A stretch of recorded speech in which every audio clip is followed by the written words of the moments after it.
नमस्कार दोस्तों, हर्षित द्विवेदी एजुकेशन में आपका स्वागत है। मेरा नाम है Vineet Sagar. Daily one liners for exams 26 June 2022। आज के इंपॉर्टेंट वन लाइनर्स कौन कौन सा है चेक करते हैं। सबसे पहला एशियन ट्रैक चैंपियनशिप।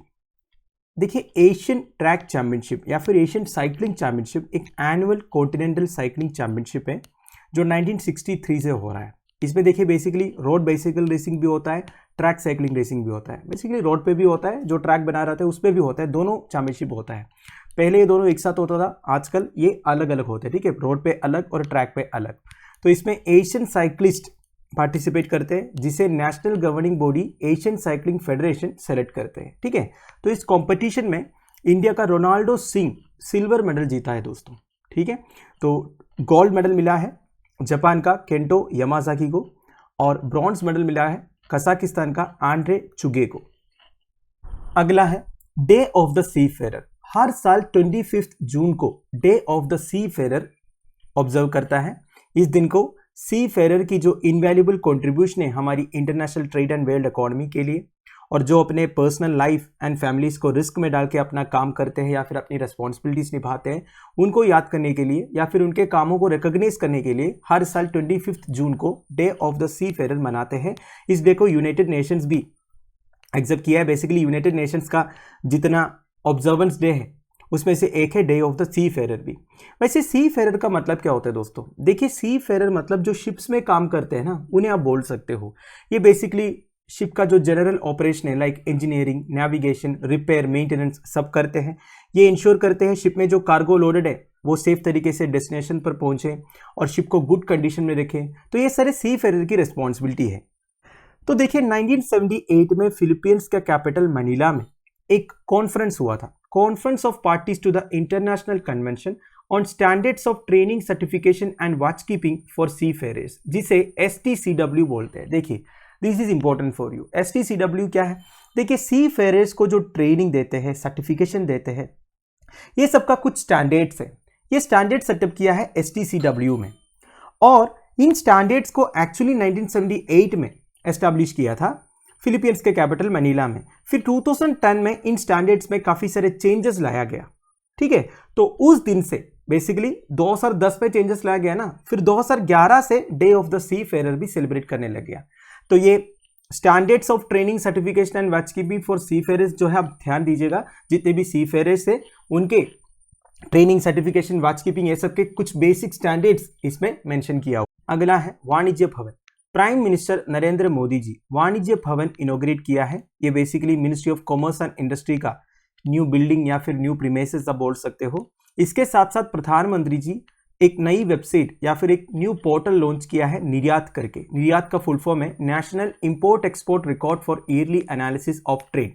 ये बेसिकली सारे स्टेक होल्डर्स के लिए एक वन स्टॉप प्लेटफॉर्म है, जहां पे ऑल नेसेसरी इंफॉर्मेशन मिल जाएगा इंडिया फॉरेन ट्रेड के बारे में। वैसे वाणिज्य भवन कंस्ट्रक्ट किया है इंडिया गेट के पास।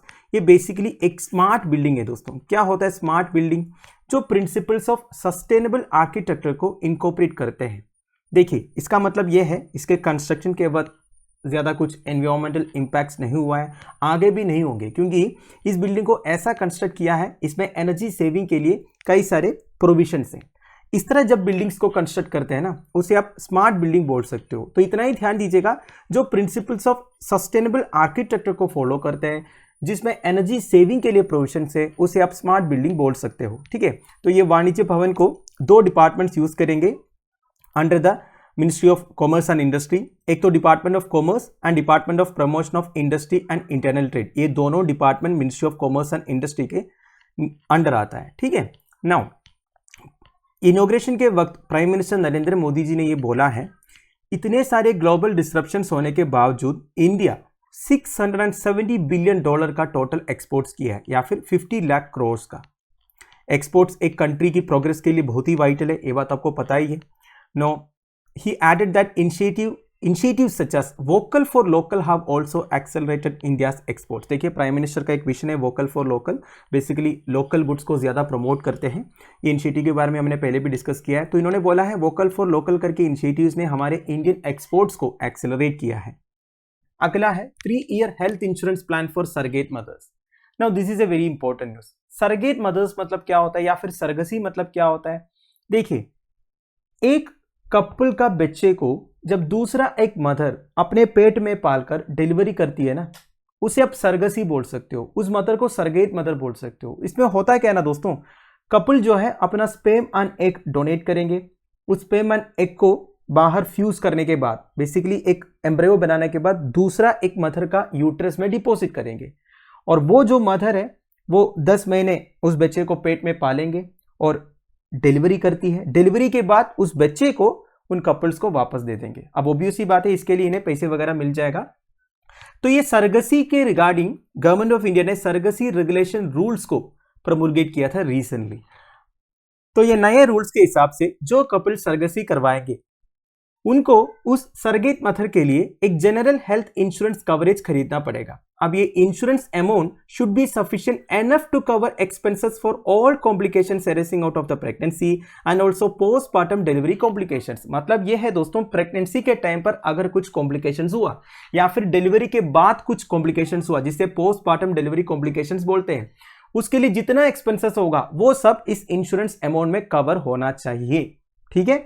इसके अलावा इस रूल्स में यह भी लिखा हुआ है, number of attempts of any surrogacy procedure on the surrogate mother should not be more than 3 times. आप देखिए, एक पर्टिकुलर मदर से आप अगर सरगसी करवाते हो तो मैक्सिमम 3 टाइम्स करवा सकते हो। मतलब एक बार कराया वो फेल हुआ, दूसरी बार कराया वो भी फेल हुआ, तीसरी बार फाइनल होगा, उससे ज्यादा बार आप किसी से भी सरगसी नहीं करवा सकते। ठीक है। अब देखिए, the surrogate mother may be allowed for abortion also. देखिए, अगर सरगेट मदर को लगा ये ठीक नहीं है, अबॉर्शन करवाना है, तो वो भी वो कर सकते हैं, but in accordance with the medical termination of pregnancy act 1971। देखिए, अबॉर्शन से रिलेटेड जितने भी प्रोविजन है वो सब medical termination of pregnancy act 1971 में लिखा हुआ है। हमारे अबॉर्शन रूल्स के हिसाब से अगर एक लेडी रेप सर्वाइवर है तो वो 24 वीक्स तक अबॉर्शन करवा सकते हैं। अगर फीटस में कुछ अबनॉर्मलिटीज है तो 24 वीक्स के बाद भी अबॉर्शन करवा सकते हैं। आजकल अबॉर्शन से लेके काफ़ी सारे न्यूज़ चल रहा है दोस्तों। रिसेंटली यूएस में एक लॉ पास हुआ था, उसके बारे में हमने डिस्कस किए भी थे।